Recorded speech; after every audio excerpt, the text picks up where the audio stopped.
Hey everyone, welcome to DataMillennials. I'm Atul, and in this video we are going to discuss about the standard deviation function from the statics module in Python. So this standard deviation function returns the sampled standard deviation of a given data set, and the standard deviation is nothing but the square root of the sample variance. Assume that you have a list and you have the data in this list. Now, if you want to calculate the standard deviation of this list, then you can simply import this statics module first. After that, you can simply use print with this s dot standard deviation function stdev,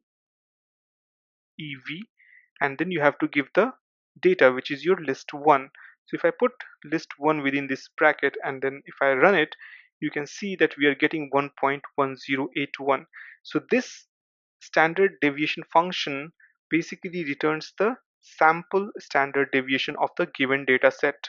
And while using this standard deviation function, you have to note that your data needs to be a non-empty sequence, and this data can be a real valued numbers or any iterable or a list or a set. So this is how basically you can use the standard deviation function from the statics module in Python. Happy learning and see you in the next video.